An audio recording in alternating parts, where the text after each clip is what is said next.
tobanka xildhibaan ee golaha wakiilada ee laga doortay gobolka saaxil oo 6 maalmood u dambeysay safar shaqo ku joogay deegaanada gobolka saaxil ayaa maanta shir jaraa'id ay kaga warbixinayeen safarkooda shaqo ku qabtay xarunta gobolka saaxil ee magaalada Berbera. xildhibaanadan golaha wakiilada ee gobolka saaxil ayaa ugu horeyn saxaafadda u sheegay inay kulamo la qaateen maamulka gobolka saaxil, maamulada degmooyinka Berbera iyo Sheekh, mas'uuliyiinta laamaha dawladda iyo mas'uuliyiinta shirkadaha gaarka ah iyo sidoo kale shacabka kala duwan ee ku dhaqan deegaanada gobolka saaxil. mas'uuliyiintan ayaa si gaar ah isu dul taagay in shacabkii kala duwan ay cabashooyinkooda dhageysanayeen ay u gudbin doonaan laamaha dawladda ee ay khusayso. sidoo kalena xildhibaanada golaha wakiilada ayaa fariimo u diray maamulka gobolka saaxil iyo degmada Berbera oo saxaafadda kaga hadlayay kulamada xildhibaanada golaha wakiiladu ay la qaadanayeen gaar ahaan shacabkii kala duwan ee cabashooyinka ka muujinayay maamulka dawladda hoose degmada Berbera, sidoo kalena qarxiyay khilaaf sababay in xubnaha golaha deegaanka ee degmada Berbera ay isaga jawaabaan saxaafadda 4 maalmood ee u dambeeyay.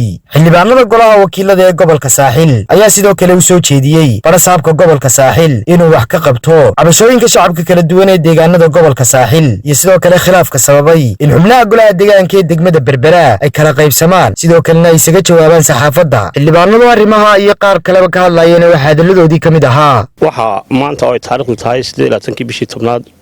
soo gabagaboobay safar socdaal oo aanu ku joognay 10 xildhibaan ee gobolka saaxil ka soo baxay gobolka saaxil, gaar ahaan labada degmo Berbera iyo Sheekh, kaasoo ay ahayd ujeedadeedu inaanu u kuur gallo in dadweynihiina soo doortay ee ku noolaa gobolka saaxil waxay tabanayaan iyo wixii u kordhay wanaagba labadaba. kulli adduunyadu ma tabnowdo, tabashana way jiraysaa, dee baraarana waa jiraya, labaduba waa jiraan. si aanu labadaba ugu kuur gallo ayaanu kormeer howlad meesha ugu maray labada degmo. waxaa kale oo aanu halkaa ahayd inaanu dadkii deena soo doortay codkana siiyey u mahadnaqnaana way noogu jirtay qorshaha. runtii dadkana waan u mahadnaqaynay. waxaa ugu muhiimsanaa meelahaanu booqanay ee booqashadu ay qusaysay waxbarashada, caafimaadka, arrimaha asaasiga ah ee ka jira wadanka inaanu eegno, dadkana cabashadooda dhageysano. wuxuu ahay maanta aanu ku gudanayno waajibkayga sida dastuurka Jamhuuriyadda Soomaaliland sheegayo. golaha wakiiladu waxa ay qabtaan 3 shaqo. shaqada koowaad waa tii aanu ka qabanaynay gurigii aanu fadhinay ee aan ku shaqayn jirnay oo ahaa inaanu xeerar dejino, aananu kala fadhigii ugu dambeeyay ku soo shaqaynaynay. shaqadeeda labaad waa inaanu dawladda kor joogtayno oo aanu check and balance ka shaqayno. tasaddexaadna waa taan aanu hadda u joogno oo ah inaanu matalaad dhaba u sameeyno dadweynaha gobolka saaxil. matalaada dhabta ee ay dadweynaha gobolka saaxil aan u sameynayno runtii waxaan noo saamaxayn duruufte waxay xaq u leeyihiin in qof walba gurigiisa ugu tagno, sidaanu maalintii hore codka u weydiisanaynay,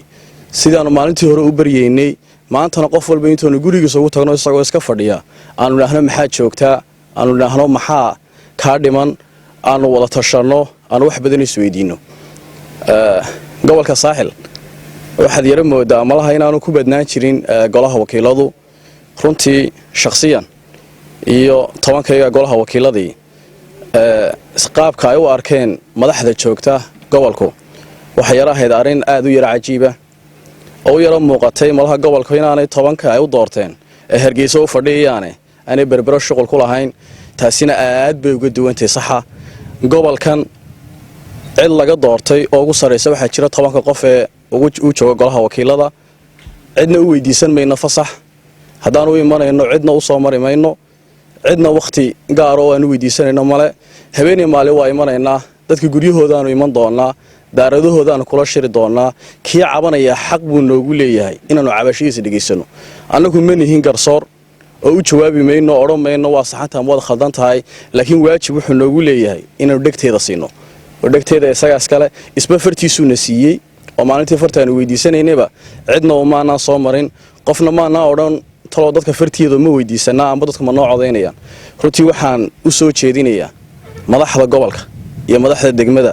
iyo madaxda heer tuulo gobolkan anaga matala. gobolka waa imanaynaa, gobolka waa ku soo noqonaynaa, gobolkan waa ka shaqaynaynaa. runtii maamulka degmo iyo gobol ee gobolka saaxil iyo Sheekh labaduba si fiican bay noogu soo dhaweeyeen, warbixino wanaagsan wayna siiyeen. wixii warbixinadu soo ururnayna hawlaha halkii aan ugu talagalay ee wax laga qabanayay inaanu gaarsiino ayaanu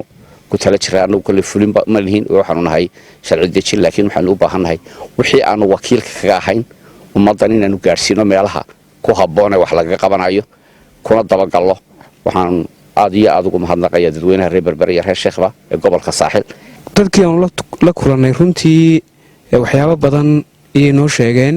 marka waxaan door bidnay cabashooyinkii iyo talooyinkii iyo wax allaale wixii noo sheegeen inaan laba qaybood u kala qaadano wixii tala iyo tusaale ee annaga nagu saabsanaa ee ay noo sheegeen inaanu qaadano ku dhaqanno hirgelinno waanu qaadanay sidoo kale waxaa jira in bulshada gobolka Saaxil aad moodo dareenkoodu inuu ka duwan yahay dareemadii berigii hore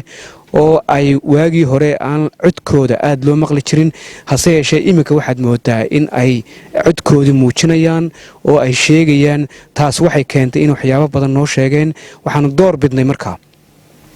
cabasho walba halkii ay qusaysay in aanu annagoo wada jira runtii aanu u gudbinno aanu u geyno taasoo macnaheedu yahay halkan waxaanu isku soo raacnay 10 xildhibaan 10kayga xildhibaan waxaanu ka soo kala baxnay 3 xisbi qaran waxa tartan baa naga dhaxay waagii hore hase yeeshee markaanu gobolka Saaxil ku abtirsanayno waxaanu nahay uliya diirkood dadka waanu u midoobinaa ayagana bulshada waxaan ka codsanaynaa mar walba waxaan noo aragtaan inaanu nahay maaragtay hal macnaha aan isku duubanahay dantiinana meel uga soo kala jeesano haddii aadna aragtaan anagoo golaha joogna oo waxoogaa kala rii duwan taasina waa sunnaha qaranka iyo howlaha socduun bay ka mid tahay intii aanu joognay waxaanu arkaynay dhawaaqyo kala duwan oo ka soo baxayay degmada iyo gobolkaba annagu waxaanu mar walba taagannahay in aanu la shaqayno maamulka gobolka inaanu la shaqayno maamulka degmada inaanu ka kala shaqayno marnaba diyaarun yihiin ayagana waxaanu u soo jeedinaynaa hadday noqoto maamulka degmada iyo hadday noqoto maamulka gobolkaba ummaddu waxay u baahan tahay in loo shaqeeyo ummaddu waxay u baahan tahay horumarinta iyo wanaagga iyo maxaa lagu yiraahdaa tilmaamta gobolka ka socota inay dhinac u wada noqdaan waxba macna sameyn mayso inay maaragtay ku yooyootamaan bulshada dhexdeeda haddii aan kelmad idhaaho degmada waxa ugu sarreeya golaha deegaanka waxaanu u soo jeedinaynaa inay danaha iyo wanaagga iyo horumarinta bulshada ay codkooda ku fadhiyaan inay mid u noqdaan ma aha inay dhexdooda ku yooyootamaan taasaanu iyagana u soo jeedinaynaa sidoo kalena barasaabka gobolkana maadaamuu yahay madaxweynaha gobolka waxaanu isagana u soo jeedinaynaa tabashooyinka jira meela aanu annagu gadaal aanu u dhignay inaanu ka hadalno waxaanu u soo jeedin lahayn asaga laftigiisu inuu doorkiisii maamul qaato inuu isku soo dhoweeyo in uu maaragtay arrimaha xagga wanaagga ka eego hase yeeshee haddii uu dee isku eego waxay ila tahay arrinku dee wuu sii kordhayaawun markaa isagana waxaanu u soo jeedinaynaa in uu qaato mas-uuliyadda gobolka ka saaran maadaama oo uu yahay xubinta ugu sarreysa gobolka inaanu maaragtay dhegaysano aad iyo aad baan ugu mahadnaqaynaa insha allahu tacaalana halkaa wixii ka dambeeyay waxa weeyaan hawshaydii joogtada ahayd ee aanu gobolka ka qabanaynay ayaa mar kasta oo aanu firaaqo helaba u soo bixi doonaa Gamta Ismaan Ali wararka Horyal TV Berbera